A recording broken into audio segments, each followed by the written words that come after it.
ma parole et ma prédication ne reposent pas sur des discours persuasifs, ne reposent pas sur mon éloquence ni ma connaissance, mais apporte la vie dans chaque parole et chaque mot qui vont sortir. Je ne veux pas qu'il retourne en ayant eu la tête bourrée de versets, mais l'esprit transformé par la puissance de ta parole. Accorde-moi ta sainte onction pour faire ce travail au nom de Jésus-Christ de Nazareth. Amen. Acclame Dieu pour cela.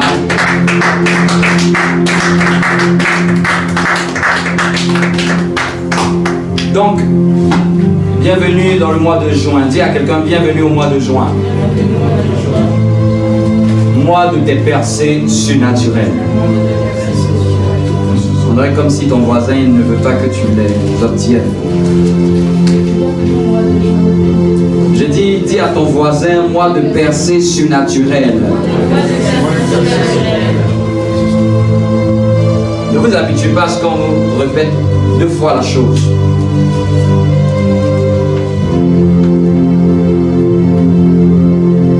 Nous allons commencer ce mois avec un thème. Pour ceux qui sont abonnés sur la page, les réseaux sociaux, sur Facebook ou Instagram, ils ont pu voir que nous avons, dès le mois de juin, avec la bannière, annoncé le message de ce mois. Amen. Qui a pu le voir?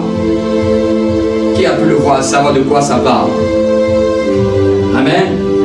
Si tu l'as vu, dis-moi qu'est-ce que c'est. Tiens-toi debout et dis-moi c'est quoi. J'entends pas bien. Les voies d'accès à Dieu. Les voies d'accès à Dieu. Amen. Disons-le ensemble, les voies d'accès à Dieu. Les voies d'accès à Dieu. Dis-le encore, les voies d'accès à Dieu. Les voies d'accès à Dieu. Amen. Pourquoi j'ai appelé cette thématique de cette manière? Parce que beaucoup de gens ne savent pas qu'il y a des manières d'accéder au divin et de recevoir du divin. En tant qu'enfant de Dieu, laissez-moi vous dire, Dieu n'intervient pas dans la vie de tout le monde. Dieu règne dans les cieux. La Bible déclare qu'il fait des cieux son trône et la terre son marchepied. Mais il a laissé aux hommes le soin d'administrer, de gérer la terre. Quand vous lisez dans le livre de Genèse, il dit à Adam, je t'ai donné le jardin afin que tu puisses le cultiver et le garder. Donc c'est-à-dire cultiver la terre, prendre soin de ce qui se passe dans la dimension physique et terrestre, ne réserve pas du ressort de Dieu. Est-ce que quelqu'un me comprend? Amen. Les choses qui se passent sur la terre, il est réservé aux hommes de les gérer. Il est réservé aux hommes de les administrer. Il est réservé aux hommes d'en prendre soin. D'ailleurs, pour que nous soyons ici, ce n'est pas les anges qui ont construit ce mur. Ce n'est pas un séraphin, un ange, un chérubin, ni un saint qui nous a dévancés dans la présence de Dieu qui est venu faire tout ce que nous avons fait là. Que ce soit le micro, que ce soit le pupitre, que ce soit la chaise, que ce soit tout ce qui est comme instrument en ce lieu, c'est les hommes qui ont géré cela. Amen. Est-ce que quelqu'un me comprend? Donc souvent, il est important de comprendre quelle est la dimension dont tu as la gestion. Parce qu'on veut accuser Dieu comme si c'est lui qui a la gestion de toutes les choses qui se passent. Non. L'homme est le responsable des choses qui sont dans ses mains sur la terre. Et la terre appartient aux êtres humains. Bien que Dieu l'ayant créé, mais il a donné la gestion aux êtres humains. Voilà pourquoi quand tu pars dans certaines villes, les grandes tours que tu peux apercevoir, les grands monuments que tu peux apercevoir, ce n'est pas Dieu qui les a faits. C'est les hommes avec l'intelligence que Dieu leur a donnée qui ont usé de réflexion pour trouver des solutions à leurs problèmes. Ils étaient fatigués de monter les escaliers. Ils ont réfléchi à comment on allait trouver un moyen de prendre l'ascenseur. Et l'ascenseur est venu. L'ascenseur existait déjà. Mais il fallait qu'un homme soit insatisfait de prendre les escaliers pour monter des étages, pour que l'ascenseur sorte. Il fallait que les gens soient fatigués de rester dans le froid, qu'ils inventent des manteaux, qu'ils inventent les systèmes de chauffage. Les gens voulaient avoir de l'eau à leur portée. Il fallait qu'ils trouvent le moyen d'enlever le sel dans l'eau de la mer et de le mettre dans des bouteilles pour qu'ils puissent facilement se procurer cela. Il fallait qu'ils créent des systèmes d'irrigation pour avoir de l'eau potable dans la maison. C'est pas Dieu. Tout ce que je décide là, c'est pas Dieu. Amen. C'est l'intelligence que Dieu nous a donnée. Donc, il y a certaines choses dans ta vie. Si tu n'utilises pas ta réflexion, tu ne trouveras jamais la réponse. Il y a certaines choses dans ta vie. Si tu ne t'assois pas et réfléchis, si tu ne médites pas à chercher les solutions, il n'y en aura pas. Parce que c'est ton ressort de t'asseoir et de réfléchir. C'est un des dons que Dieu nous a donné, de découvrir au-delà de l'incertitude des solutions. D'ailleurs, la Bible dit dans le livre de Proverbes, la gloire de Dieu, c'est de cacher les choses. Mais la gloire des hommes, c'est de trouver les choses qui ont été cachées. Donc Dieu, son travail, c'est de cacher les choses. Mais nous, notre travail, c'est de sonder les choses pour trouver les résultats. Est-ce que quelqu'un me comprend?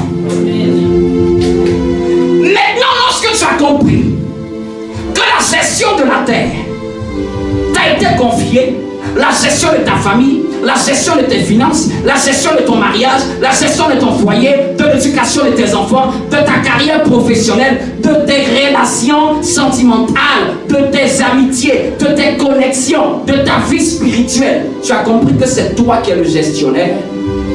Maintenant, lorsque tu vas vouloir voir Dieu intervenir dans ces choses-là, là maintenant tu vas devoir connaître les voies d'accès à Dieu. Dieu ne va pas intervenir dans tes affaires tant que tu ne lui as pas donné l'autorisation. Dieu n'intervient pas sur la terre sans autorisation d'un être humain. Oui, laissez-moi vous le dire. Dieu n'agit pas dans ta vie tant que tu ne lui as pas donné la permission. Regarde même, il est mort à la croix, mais tu dois l'accepter quand même. Sinon on aurait pu dire je meurs à la croix et puis c'est fini, vous tous vous êtes sauvés, que vous vouliez pas, je vous emmène au ciel. Ça ne marche pas comme ça les choses de Dieu. Dieu n'est pas un brigand. Dis à ton voisin, Dieu n'est pas un brigand. C'est Satan qui est un brigand. Dieu n'est pas quelqu'un qui cherche à te forcer à faire quelque chose que tu ne veux pas. Dieu va toujours collaborer avec ta volonté. Dis-moi un bon amen. Dieu va collaborer avec ta permission. Dieu attend ton autorisation. Dieu attend que tu lui ouvres la porte. D'ailleurs, même lorsqu'il dit dans le livre d'Apocalypse, je frappe à la porte de ton cœur.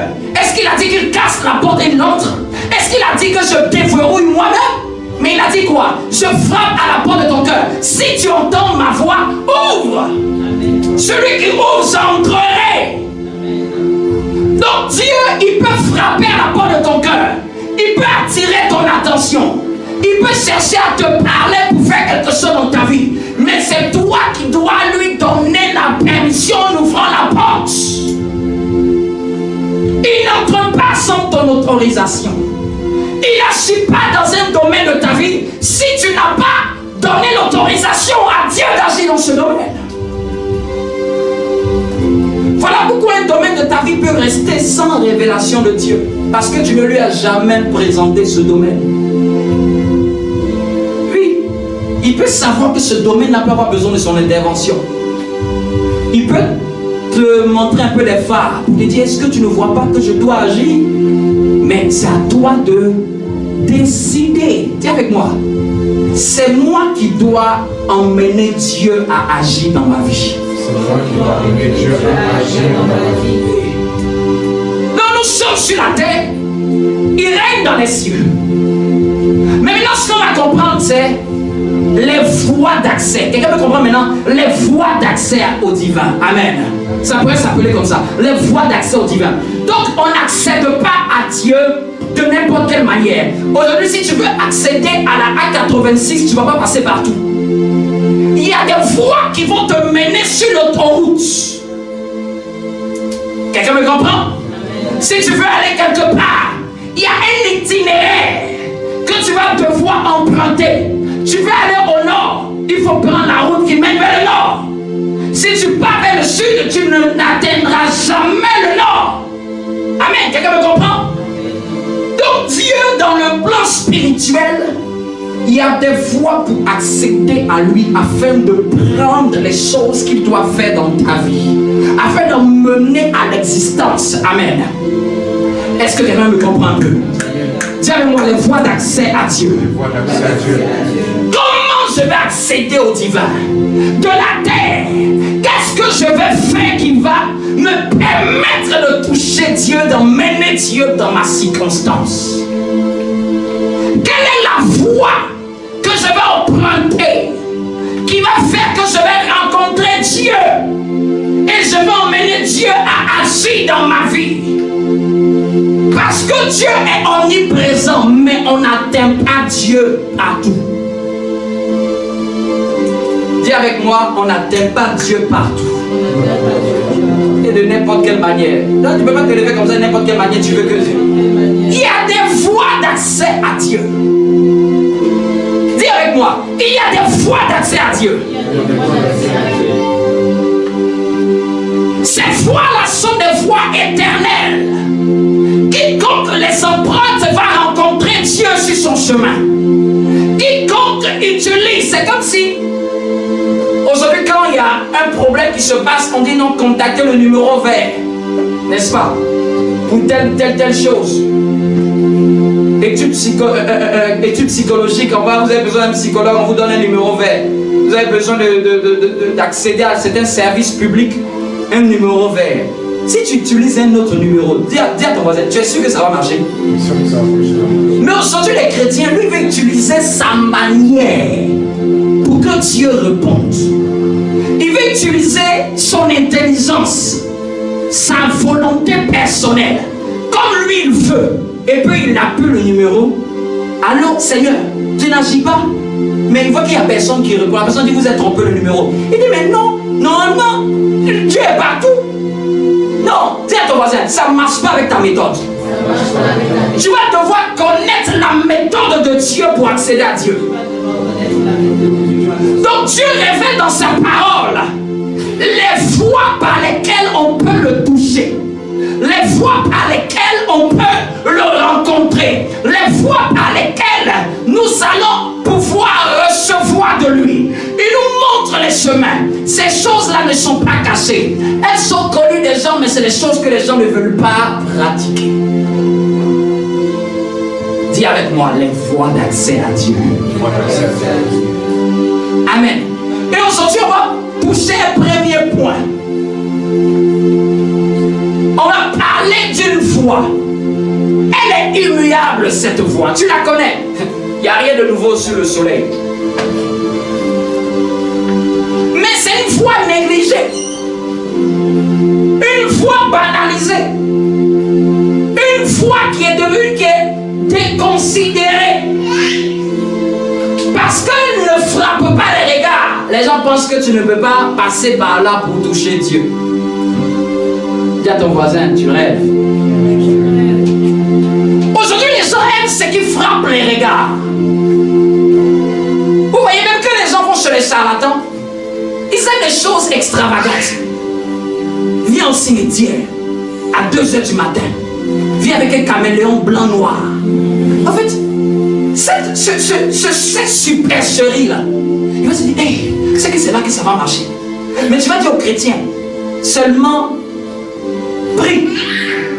Lui, pour lui, il a besoin d'autre chose encore. Et est-ce qu'il n'y a pas autre chose? C'est ça qui détruit beaucoup de chrétiens. Ils pensent qu'on a besoin de beaucoup pour toucher Dieu. Est-ce qu'il n'y a pas d'autre chose? Ils aiment que ça soit sensationnel. Dieu n'est pas dans le sensationnel. Même quand les gens viennent au culte, ils viennent pour chercher les sensations. Dis-lui, on n'est pas un show de sensations. Tu veux, je vais te donner, l'été arrivé, normalement il y a les actes qui s'ouvrent là, va chercher les sensations fortes là-bas. Ou tu peux crier au manège. Chez Dieu, il n'y a pas les histoires de sensations. Tu as besoin d'avoir la sensation, la fleur de peau pour dire, oh, j'ai senti Dieu. Qui t'a dit ça? Ça, c'est ta chair, ton âme qui a besoin de sentir quelque chose pour toucher Dieu. Qui t'a dit ça? Ton esprit n'est pas un esprit sensationnel. Et l'un des premières fonctions de l'esprit, ce n'est pas la sensation. Ton esprit se connecte à Dieu par la foi. Dis-moi un bon amen. Ton âme a besoin de sensations, mais ton esprit a besoin de croire. C'est tout. Non, l'une des premières voies que nous allons développer, c'est la voie d'accès à la foi. Dis avec moi, la voie d'accès à Dieu par la foi. Dis avec moi, la voie de la foi. En d'autres termes, le chemin de la foi. Quand je te parle de la foi, je ne te parle pas du fait que tu n'as pas cru en Jésus. Non, je ne te parle pas de la foi qui t'emmène au salut. Quand tu as cru en Jésus, tu as eu la foi en l'œuvre de la rédemption de Christ. Et je ne te parle pas de cette foi. Je ne suis pas en train de dire que tu ne crois pas en Jésus. Non. Je te parle d'une autre facette de la foi. La foi qui fait intervenir Dieu. Amen. La foi qui révèle la puissance de Dieu. La foi qui fait en sorte que Dieu se manifeste dans ta vie. La foi qui libère la puissance des cieux. C'est de cette foi dont je suis en train de parler. Amen. La foi qui provoque des miracles. Dis avec moi. La foi qui provoque des miracles. La foi qui provoque des miracles. C'est de cette foi dont je te parle. Parce que les gens peuvent comprendre que ils vont avoir l'impression, est-ce que c'est de la foi, est-ce que j'ai cru en Jésus, mais je crois en Jésus. Oui, tu crois bien en Jésus. Mais quand il s'agit que Jésus manifeste des choses dans ta vie, là, c'est de cette foi-là qu'on va travailler.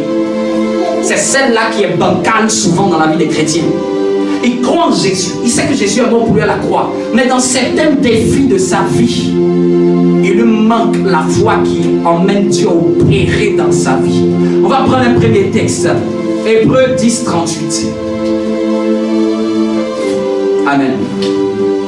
Dis avec moi, Hébreux 10, 38. Hébreux 10, 38.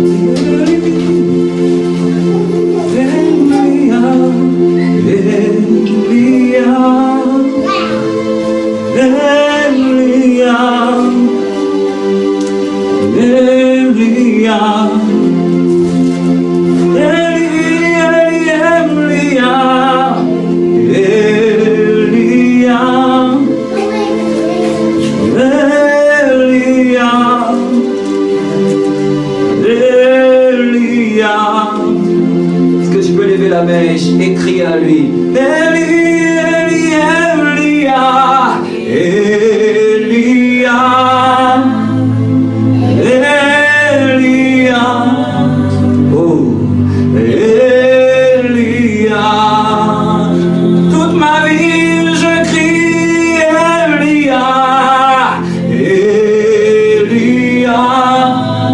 Chante-le bien.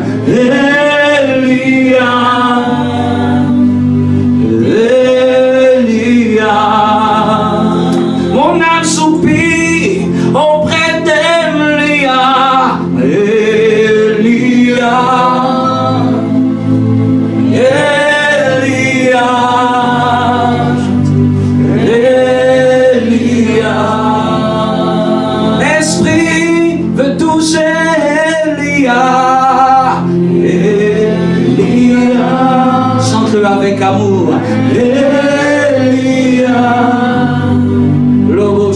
Alléluia. Même si toi tu me suis en ligne, chante avec moi. Alléluia.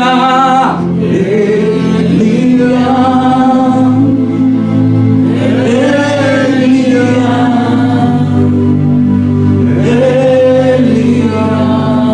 Amen. Nous prenons Hébreux 10:38. C'est un verset qui me plaît. Est-ce qu'on peut se tenir debout avec révérence, crainte et honneur pour la parole de Dieu? Amen. Les Botsalit Kaïd Pradesha. Et mon juste, lisons-le tous ensemble. Et mon juste vivra par la foi. Mais s'il se retire, mon âme ne prend pas plaisir en lui. Encore une fois. Et mon juste vivra par la foi. Mais s'il se retire, mon âme ne prend pas plaisir en lui. Encore une troisième fois. Et mon juste vivra par la foi. Mais s'il se retire, mon âme ne prend pas plaisir en lui. Encore une fois. Et mon juste vivra par la foi. Mais s'il se retire, mon âme ne prend pas plaisir en lui. Amen. C'est qui est en train de parler dans ce texte-là? C'est qui dit et mon juste vivra par la foi? C'est qui? Qui dit mon juste vivra par la foi? Vous savez pas? C'est le Seigneur. C'est le Seigneur qui dit et mon juste vivra par la foi. Et qu'est-ce qu'il dit? S'il se retire. C'est-à-dire que si le juste ne veut pas faire de cette manière, qu'est-ce qui va se passer? Qu'est-ce qui va se passer? L'âme du Seigneur ne va pas prendre plaisir à ça. Dieu a un cœur. Dieu a un cœur. Lisons un deuxième verset. Hébreux 11, juste dans le chapitre suivant. Verset 6. Hébreux 11. Tu peux rester assis et lire. Quelqu'un pour faire la lecture? Hébreux 11, verset 6. Hébreux 11, verset 6. Or, sans la foi, il est impossible de lui être agréable. Il est impossible. Est-ce que vous comprenez? Il y a une chose qui est impossible dans la Bible. Oui. Or, sans la foi, il est impossible de lui être quoi? Agréable. Continue. Car il faut que celui qui s'approche de Dieu, Car il faut que celui qui s'approche de Dieu croit que Dieu existe. croit que Dieu existe. Ça, c'est la foi en la Seigneurie de Dieu. Le fait que vous croyez que Dieu existe. Amen. C'est la foi que nous tous nous avons. Si je te demande est-ce que tu crois que Dieu existe, tu vas me dire oui. C'est pour ça même que tu t'es levé le matin pour venir l'adorer. Donc quand tu t'approches de Dieu, tu dois d'abord croire que Dieu existe. Ça, c'est ce que les chrétiens valident. Ils valident l'existence de Dieu. Et la suite du verset. Et qu'il le rémunère, et qu'il est le rémunérateur de ceux qui le cherchent. Et qu'il est, c'est-à-dire la deuxième chose pour laquelle encore tu dois avoir la foi, c'est que Dieu est le rémunérateur. C'est que Dieu est le rémunérateur. Qui parle de rémunération, c'est quoi? Ça parle de quoi? J'entends pas parler. Ça parle de quoi? La rémunération, c'est quoi? Ça parle d'une récompense, de quelque chose qui doit revenir dans ta vie. Quelque chose qu'il doit te donner. Quelque chose qu'il doit te donner comme un dû, comme un salaire. Donc il faut que celui qui s'approche de Dieu, il doit premièrement croire en l'existence de Dieu. C'est bien. Mais est-ce que celui qui s'approche de Dieu, est-ce qu'il croit que Dieu va agir dans sa vie? Est-ce qu'il croit, celui qui vient à l'église là, est-ce qu'il croit même que Dieu va intervenir? Est-ce qu'il croit que Dieu va le rémunérer?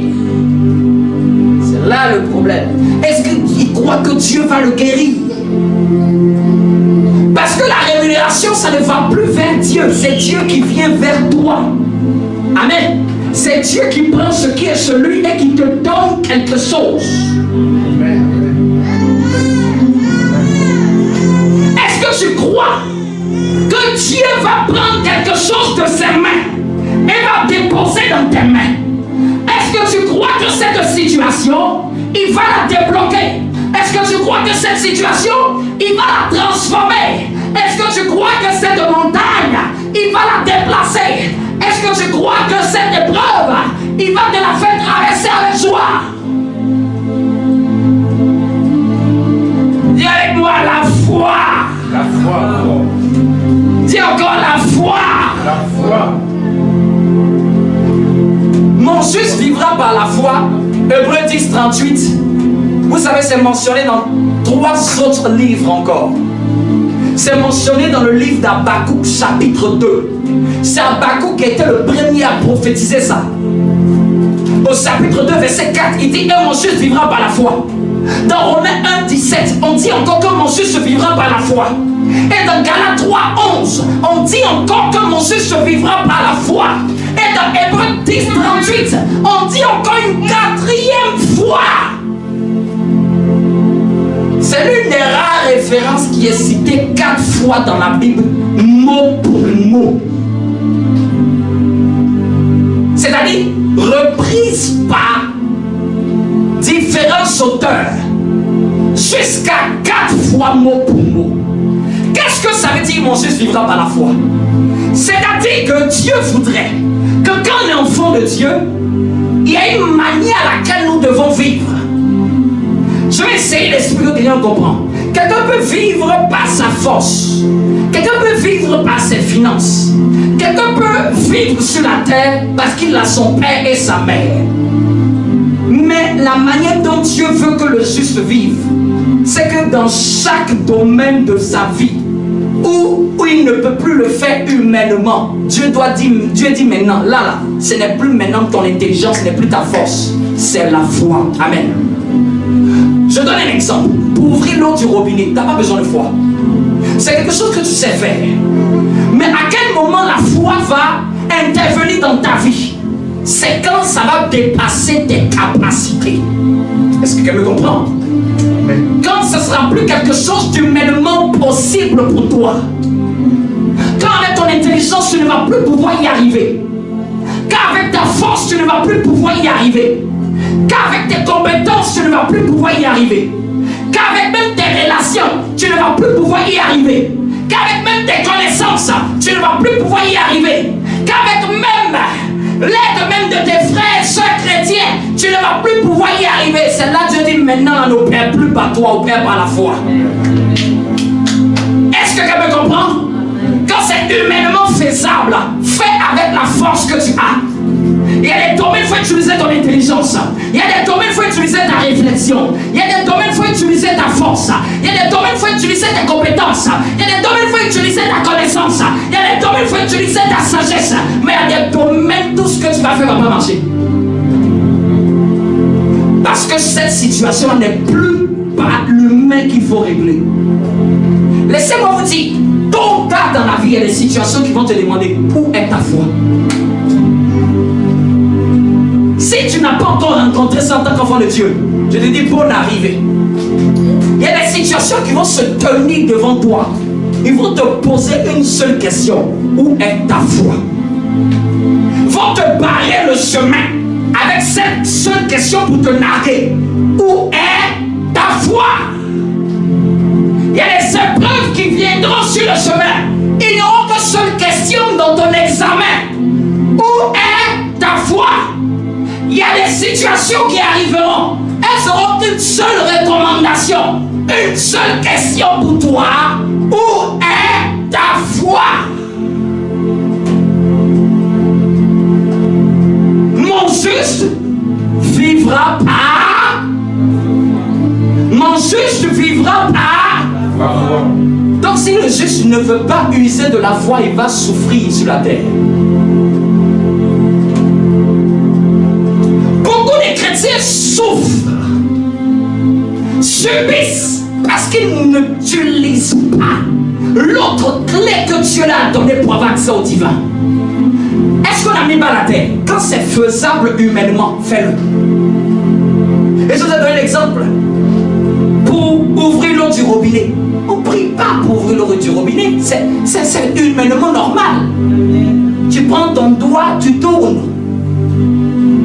La foi n'agit pas dans ce domaine-là.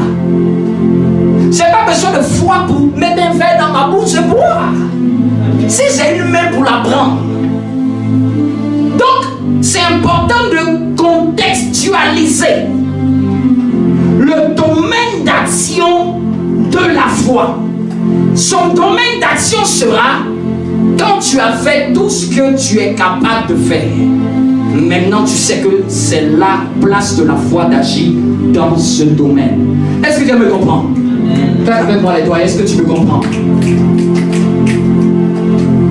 Est-ce que quelqu'un me comprend?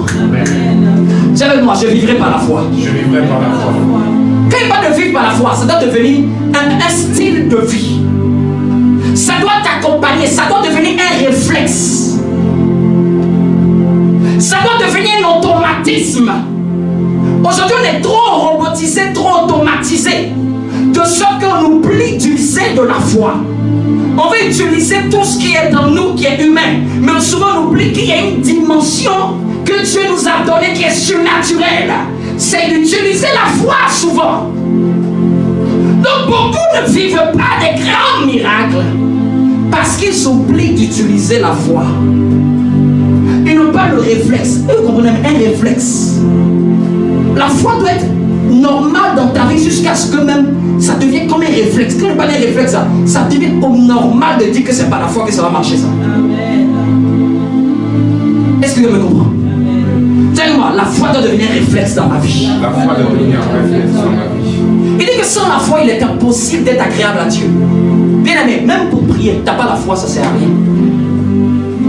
Même pour jeûner, si tu n'as pas la foi, tu fais une grève de faim. Je commence par la foi parce que c'est la base de tout ce que nous faisons. C'est elle, quand elle n'est pas là, elle détruit tout ce que tu fais. Tu ne peux pas accéder au divin sans la foi. Impossible. C'est marqué dans l'Hébreu 11:6. Sans la foi, il lui est impossible. Même tu veux donner ton offrande à Dieu, tu ne crois pas. Ce sera juste un don. Ce ne sera pas une offrande. Il y a une différence entre un don et une offrande. Oui. Un don à une association, mais ce n'est pas une offrande. Quand c'est une offrande, c'est que c'est dirigé à un Dieu. Quand c'est un don, c'est pour une œuvre, une association, un organisme, juste pour aider l'organisme. Aujourd'hui, il y a beaucoup de gens qui font des dons. C'est pour ça que même quand tu viens donner des offrandes là, souvent, les gens viennent comme ça, comme si, hey, c'est Dieu à ton voisin, c'est pas un don, hein. Faut pas penser que Dieu, il en manque, hein. C'est toi qui viens te connecter à la bénédiction. C'est que ta manière de l'apporter à Dieu doit être avec révérence. Mais aujourd'hui, les gens ont tellement désacralisé même ces choses. Est-ce que vous me comprenez? Dis-le bien, c'est pas un don. C'est pas un don. Dis-lui, c'est une offrande, c'est pas un don. C'est une offrande, c'est pas un don. Ça se fait avec foi. Foi dans le cœur. Et la foi ne marche pas par la vue. L'une de ses facettes que vous allez noter, la foi ne marche pas par la vue. La foi ne va pas marcher par ce que tu vas voir. Elle ne va pas marcher par ce que tu vas entendre. Elle ne va pas marcher par ce que tu vas sentir. Elle va marcher par rapport à ce que Dieu a dit dans sa parole. Est-ce que quelqu'un me comprend? Parce qu'il y a beaucoup qui veulent opérer par la foi. Mais ils tuent la foi parce qu'ils voient. Ils tuent la foi parce qu'ils entendent. Ils tuent la foi parce qu'ils sentent. Est-ce que tu sais que tu peux déjà être guéri en ayant été encore malade? Parce que la dimension de la guérison est d'abord spirituelle avant d'être physique. Donc quelqu'un peut se lever, dire je suis guéri, mais quand il sent dans son corps là, il sent encore le mal. C'est pour ça que la Bible dit que nous marchons par la foi et non par la vue. Parce que la guérison auquel il croit là, ce n'est pas une sensation, c'est une vérité. Quelqu'un me comprend? C'est une vérité. C'est d'abord un domaine spirituel qu'il accepte dans sa vie. Et il sait que la manifestation de son corps n'est que circonstancielle. Est-ce que quelqu'un me comprend? Il dit dans le livre de Marc, lorsque vous demandez quelque chose, croyez que vous l'avez déjà. Vous entendez? Croyez que vous l'avez déjà. Et il dit après, et vous le verrez. Il parle de deux mots conjugués à deux temps différents. L'un dont le temps est au présent et la manifestation dont le temps est au futur. On ne voit pas pour la voix la foi. Je suis désolé. C'est pas quand Dieu va te visiter et dire waouh, waouh, Dieu est merveilleux. Non, non, non, non. C'est quand tu dis que Dieu est merveilleux et puis quand tu vois, tu dis c'est ce que je croyais déjà. Amen. On ne voit pas pour croire. On croit afin de voir. Est-ce que quelqu'un me comprend? On croit afin de voir. C'est le croire qui provoque le voir. Ce n'est pas le voir qui provoque la foi.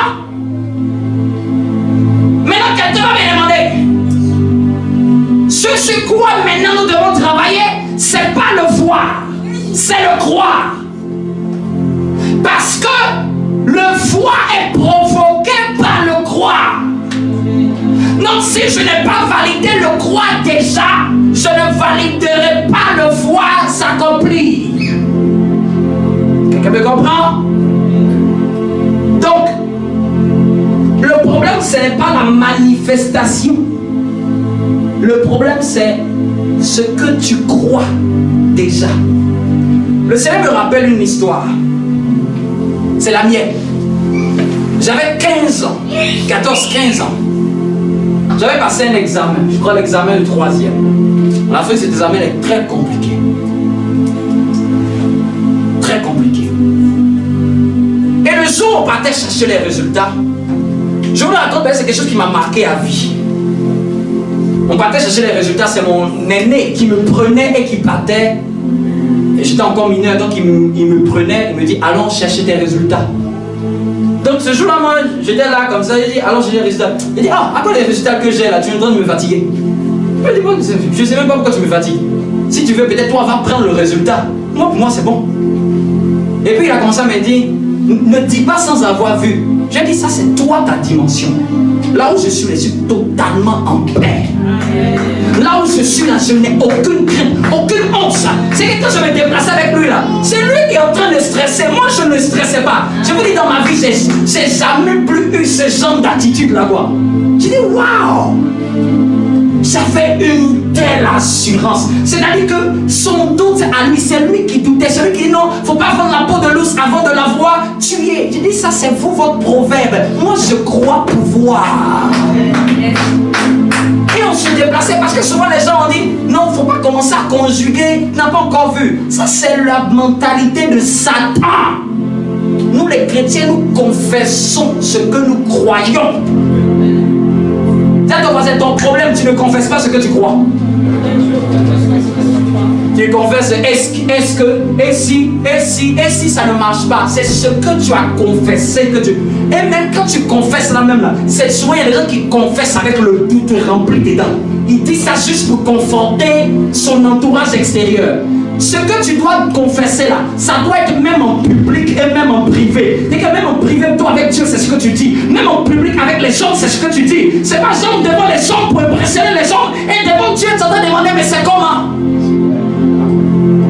Et que même devant Dieu, tu dis, hey, il y a ce qui sort de sa bouche. Même devant Dieu, Dieu même, est-ce que tu sais que Dieu peut être surprise par ta foi? La foi est la seule chose qui peut surprendre Dieu. Jésus se déplaçait pour aller dans la maison du centenier romain. Excusez-moi. Le centenier romain a calé Jésus sur la route. Il dit, hey, toi tu vas te déplacer chez moi comme tous les autres pour donner la guérison. Je crois que chez toi il y a plus que ça. Tu peux dire seulement une parole, je serai guéri. Hey! C'est que lui il a pris quelque chose chez Jésus que personne n'a pris. Parce qu'il croyait que Jésus pouvait parler et la chose allait arriver. Dans la Bible, c'est la première fois où Jésus a dit: je n'ai jamais vu une aussi grande foi. C'est-à-dire, je ne sais pas si vous comprenez.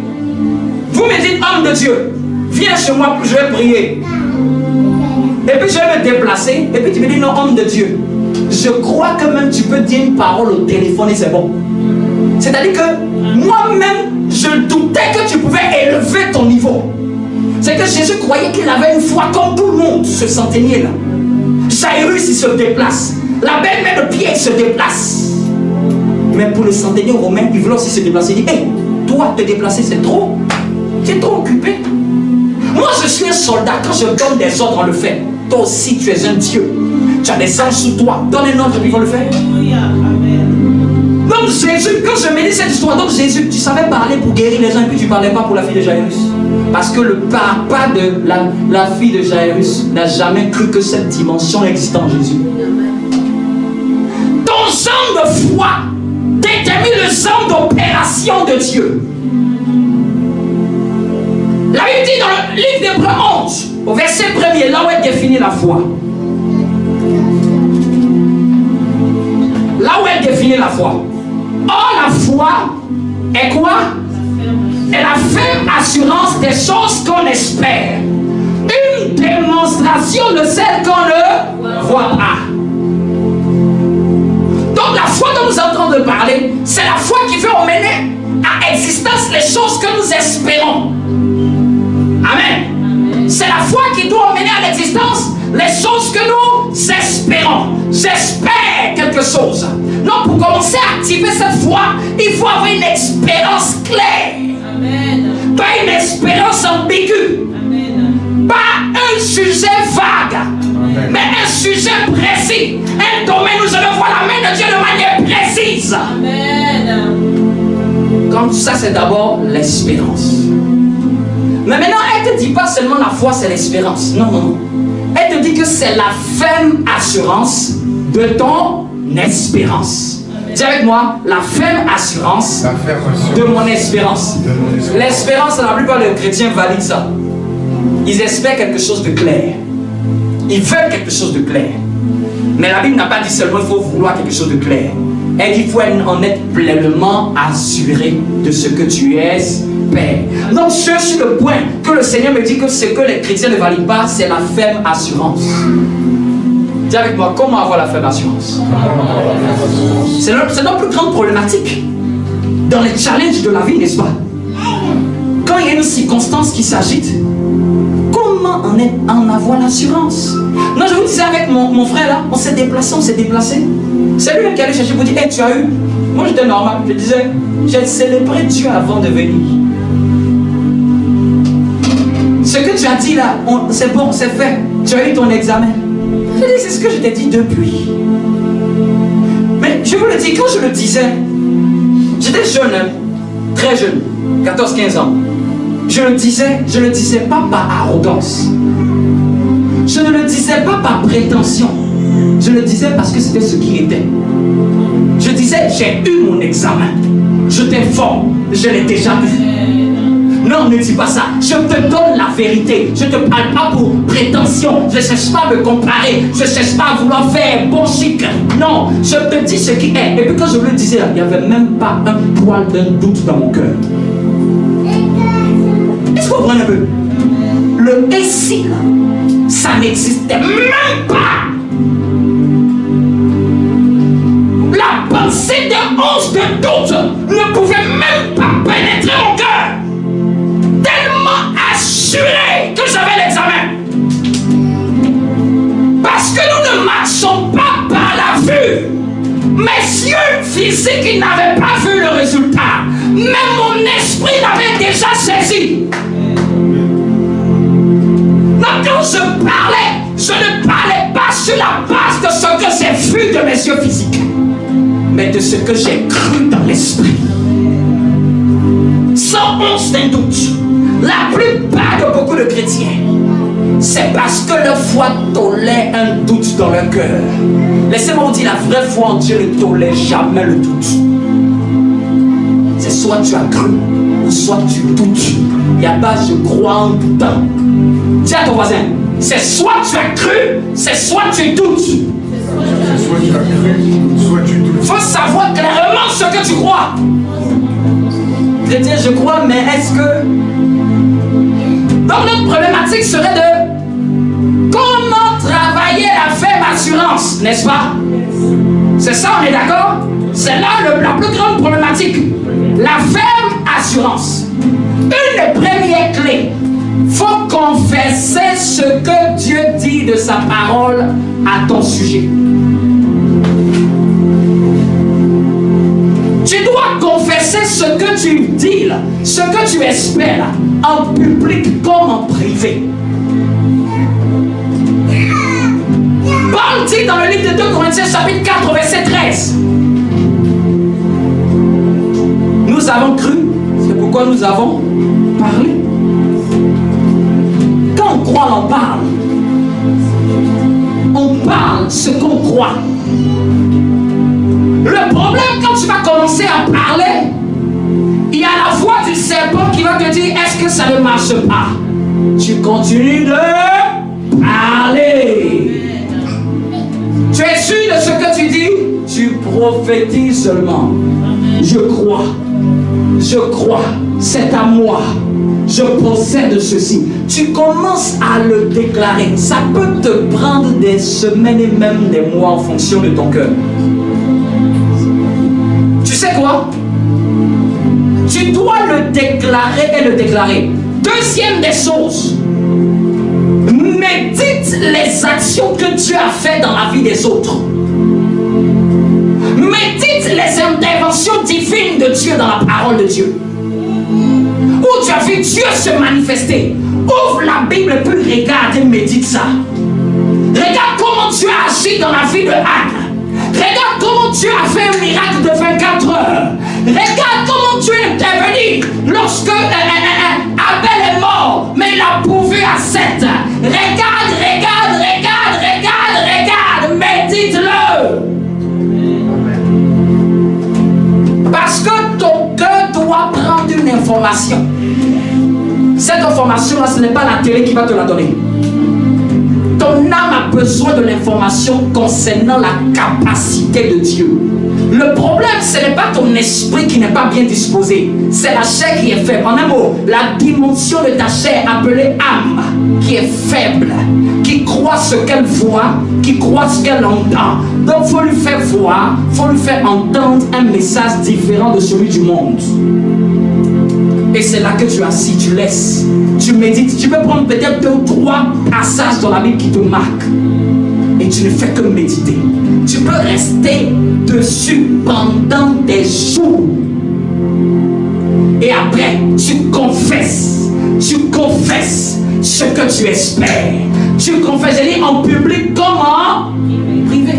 Quand on te demande comment ça se passe, ce que tu vas dire est révélateur de ce que tu crois. Amen. Pasteur, c'est chaud. Ça va être révélateur de ce que tu crois. Quand on lui a demandé, elle a dit, tout va bien. Confesse ce que tu crois. Je vous donne un exemple. Un jour, c'était un bishop. Il y a un homme de Dieu qui a organisé une conférence.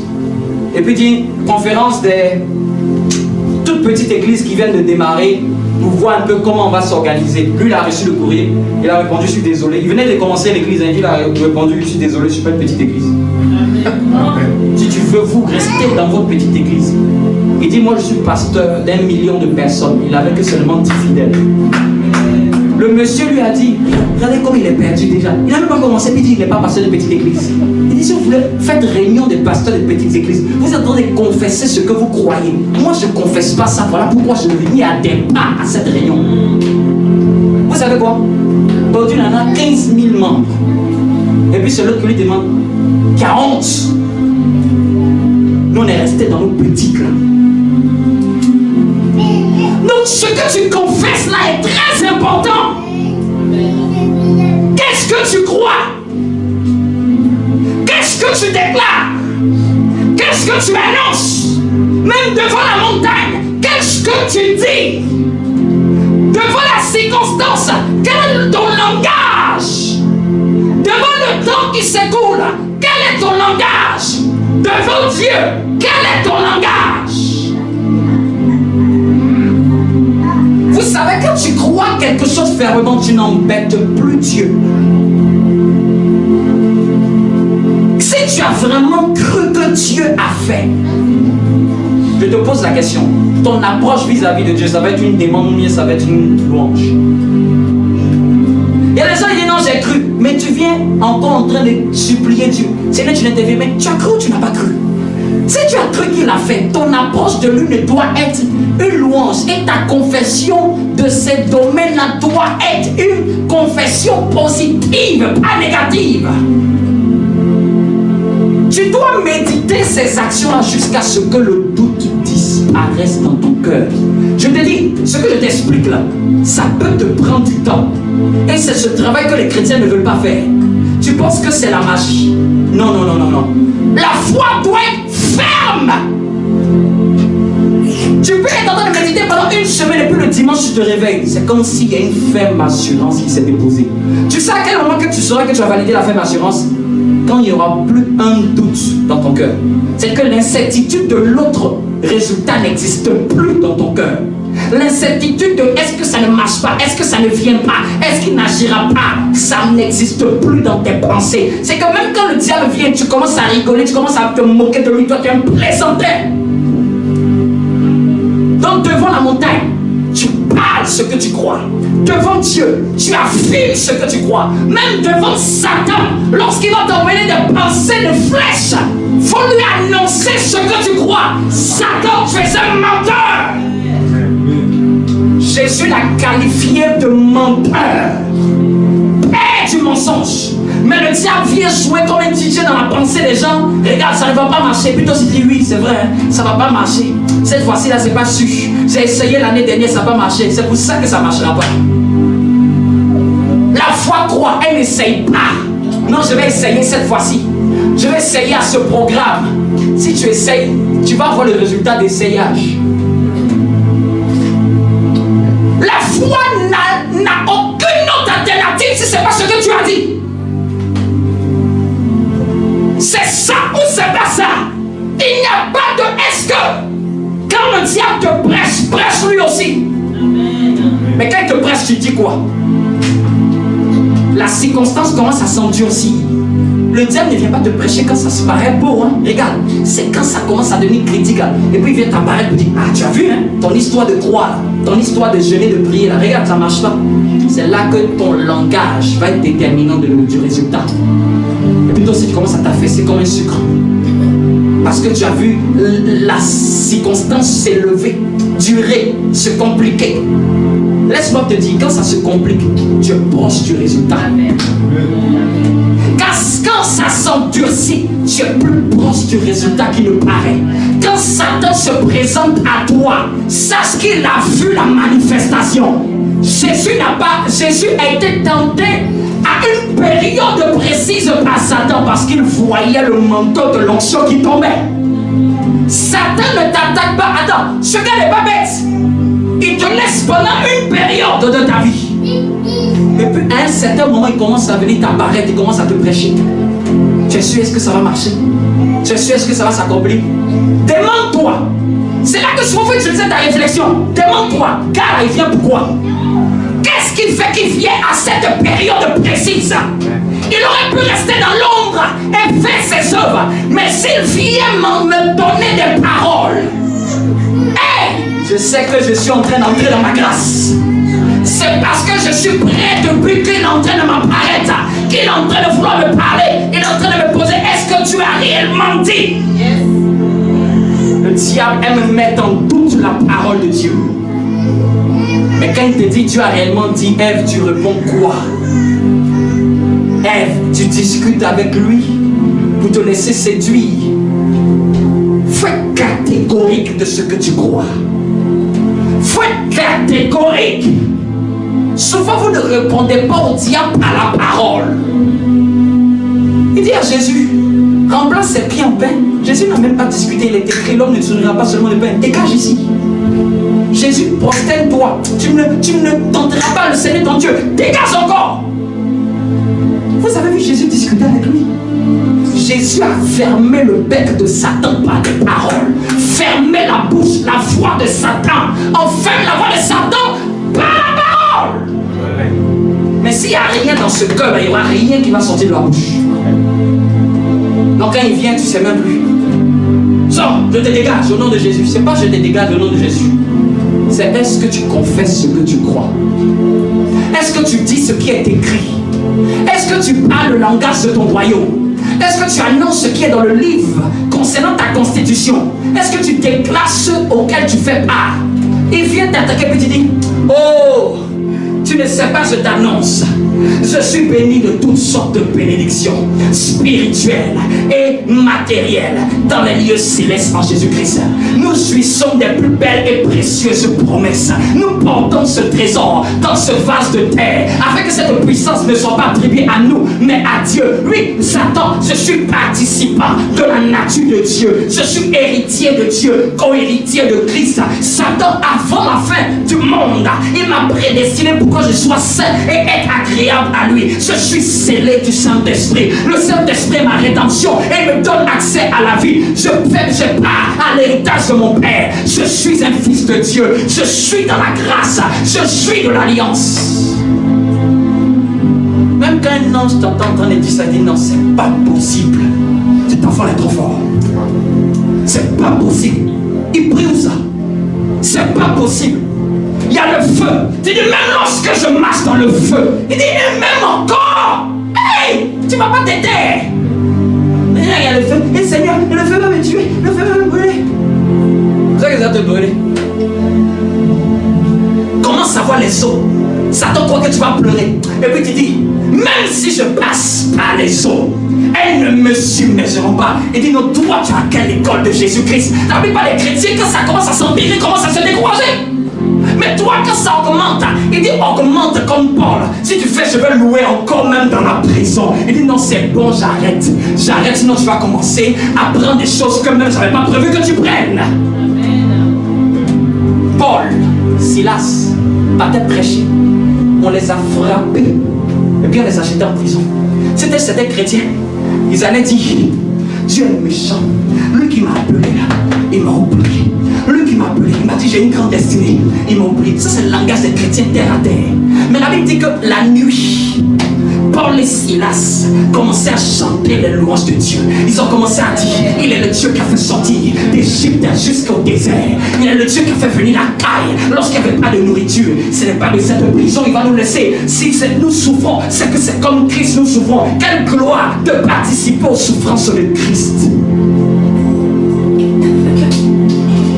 Bien-aimé, quel est ton langage quand Satan vient semer le doute? Qu'est-ce que tu proclames? La foi, là, ça s'entretient. Tu sais entretenir ta maison, entretenir ton vêtement, entretenir tes chaussures. Mais la foi, là, ça s'entretient. Ça s'entretient en déclarant, en annonçant, en proclamant, en relâchant la parole de foi. C'est quand tu vas parler jusqu'à ce que ça va se manifester. Confesse la grandeur à laquelle tu es appelé. Confesse, mais tu es là seulement, tu te vois comme une petite souris. Tu vas rester une petite souris. Tu te vois comme une victime. Tu vas rester, les chrétiens, ils aiment rester comme des victimes. Comme disait un pasteur, il y a une femme qui est arrivée et puis, pasteur, on dit de la sorcellerie inconsciente. C'est que tu es chrétien. Pasteur, je suis sorcière. Toi tu es chrétienne et puis on t'a dit autre chose et puis tu viens à l'église. Tout ce qu'elle a comme langage, je suis sorcière. On dit que je suis sorcière. Tu vas rester sorcière. Ton langage définit ce que tu crois. Celui qui se tait est victime de la parole de Satan. Amen. On ne se tait pas quand Satan envoie une parole, on contrecarre la parole par une autre parole. On ne ferme pas sa bouche quand le doute commence à frapper la porte de ton cœur. Ne te tais pas, je dis ne te tais pas, ne te tais jamais. Tu es assis dans ta chambre et puis là il y a une pensée qui vient mettre le doute. Toi aussi tu restes, tu te tais. Tu sais quoi? Ça entre. C'est que tu ne dis, qui ne dit rien quoi? Même dans le monde on te dit, qui ne dit rien consent. On voit qu'il y a des enfants, tu signes pas, c'est que tu es d'accord. Quand la pensée vient là, si tu ne parles pas contre elle, tu laisses la pensée se inoculer comme un venin dans ton cœur. Au début, tu ne vas pas t'en rendre compte, tu vas croire que non, tu crois. Après 3 jours, 4 jours, tu as été empoisonné. Les pensées de Satan sont comme des flèches, des poisons dans le cœur. Il vient te flécher. Si tu n'enlèves pas la flèche, le poisson reste. Tu n'enlèves pas la flèche, le poisson reste. Après 1 semaine, 2 semaines, tu te retrouves à buter. Toi, tu ne sais même pas où le doute est venu. Il t'avait déjà préparé au doute. Est-ce que quelqu'un me comprend? Lève-toi et commence à dire avec moi la foi qui emmène Dieu agir dans ma vie. On veut voir Dieu être le rémunérateur. Mais tu ne peux pas voir Dieu être le rémunérateur si tu n'as pas confessé ce que tu crois. Dieu aime quelqu'un qui a la foi.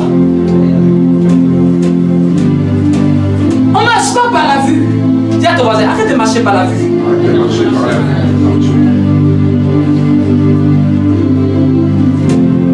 La foi là, c'est maintenant, c'est pas hier.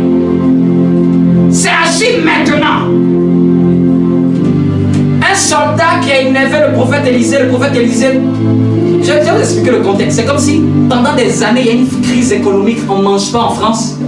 Et puis vous partez voir un homme de Dieu, puis il dit, avec tous vos années de famille, il dit dans 24 heures, Dieu va agir. Attends, c'est que le gars a dit, attends, dans son cerveau, il a dû avoir un déclic. Des années, on mangeait même nos enfants, il n'y avait pas de nourriture. Et toi, tu dis dans 24 heures. Vous savez ce qu'il a dit au prophète Élisée? Même s'il y a des fenêtres dans le ciel, ça ne peut pas arriver. C'est des foutaises, quoi. C'est qu'il se fout tellement de Dieu qu'il dit, même s'il y a des fenêtres dans les cieux, une telle parole ne peut pas arriver. Vous savez ce que le prophète Élisée a dit? Tout le monde va manger, mais toi, sauf toi. Ton langage t'a tué. Vous savez quoi? Il était à la porte. Lorsque les 10 lépreux ont entendu qu'il y avait la nourriture, les gens ont couru, les gens ont marché sur lui. Il est mort à cause de son langage. Il a tenu le langage parce qu'il ne croyait pas que 24 heures, Dieu pouvait retourner la famille des années en un jour de joie. Vous imaginez, la foi là n'utilise pas ta logique. La foi n'opère pas avec la logique. Je calcule, non, peut-être ça doit être l'été, peut-être ça doit être l'hiver, peut-être l'hiver doit être favorable. Si tu fais ça, tu n'es pas en train d'opérer par la foi. La foi ne regarde pas les circonstances. Elle ne cherche pas à savoir, est-ce que j'ai l'impression que oui, non, tout va bien, tout se passe bien, donc ça doit marcher. La foi, c'est pas la déduction. Je dis la foi, c'est pas la déduction. Vous savez, une vraie foi, c'est quoi? Elle opère quand même ce qu'il doit avoir, il n'y en a pas. Elle dit ce qu'il doit avoir, même quand il n'y en a pas. La personne dit que j'ai un enfant, même quand elle est stérile. La personne dit qu'elle est guérie, quand elle est malade. La personne dit qu'elle se marie, quand même il n'y a aucun homme. C'est pas genre quand tu commences à avoir des prétendants et puis tu commences à dire non, je crois que Dieu est en train d'agir. Ça c'est faux, c'est pas la foi ça. La foi dit, même quand il n'y en a personne, même quand un moustique même ne cherche pas à te draguer. Et puis tu es là comme ça, tu dis, je le sais, il est là, je le sais, il est là, je le crois, c'est fait. Elle ne regarde pas par la vue. Il n'y a pas de travail. Tu donnes le CV. Tu es là seulement. Je le sais. Une entreprise va me prendre. Je le sais. Une entreprise va me prendre. Il n'y a rien. Ton compte commence à être à découvert. Le diable dit, au lieu de crier, tu es en train de dire seulement tu vas avoir le travail. Oui. Et puis tu es là seulement, tu prends même le papier du compte à découvert. Je le crois. Ce découvert-là, ce n'est qu'un faux découvert. Le vrai salaire arrive. C'est ça la foi. C'est pas quand on commence à se mettre en ordre, le nuage, tu vois le nuage et puis tu sais qu'il va pleuvoir et puis les chrétiens disent il va pleuvoir. Ça c'est pas la foi, ça c'est ta déduction. C'est ton observation. Arrêtons ces hommes d'observation là. Tu tu vois un peu le visage de la personne et tu dis, ça doit être une saison de grâce. Est-ce que tu peux le voir quand il est dans la galère et tu dis que toi tu seras une grande homme? Dieu, il ne parle pas au regard, il parle au devenir, il parle à ce qu'il voit dans l'esprit. Est-ce que tu peux commencer à confesser la foi? Est-ce que tu peux confesser la foi?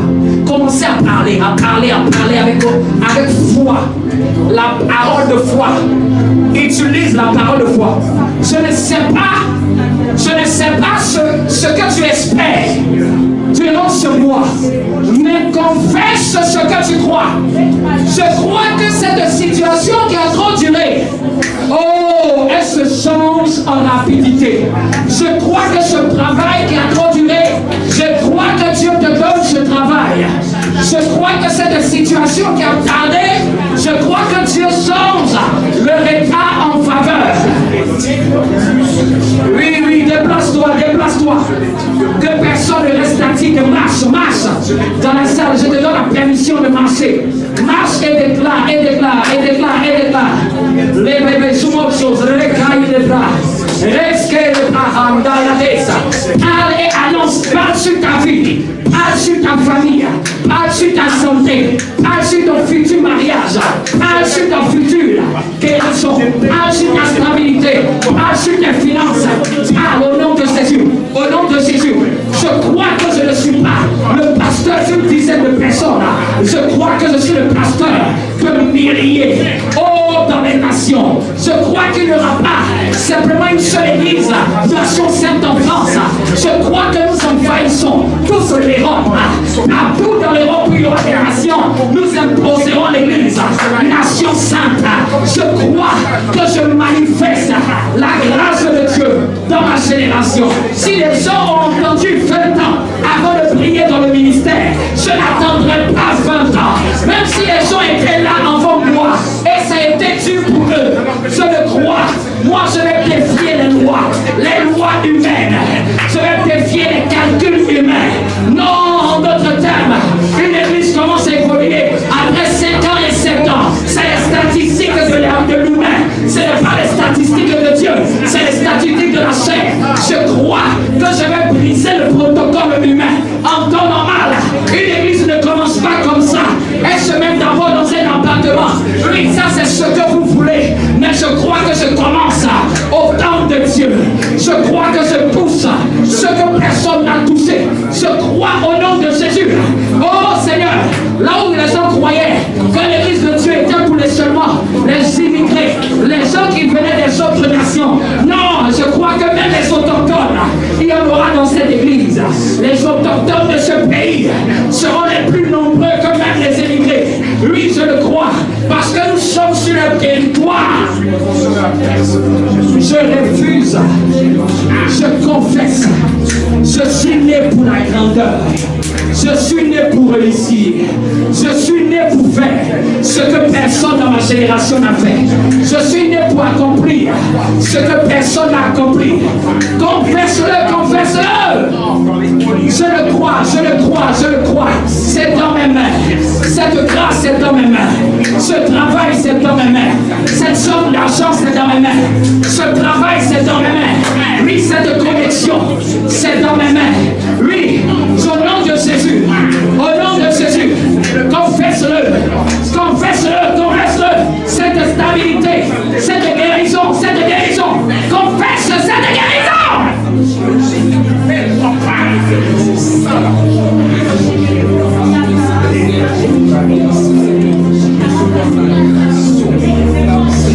Moi bien dans les aigus, j'aime bien les aigus, les namaïs de grâce.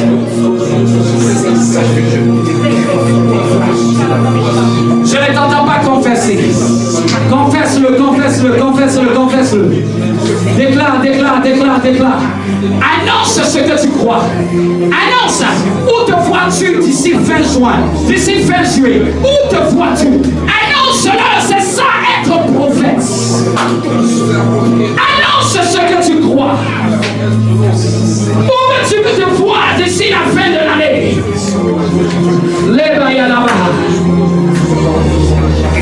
Je te donne cet emploi.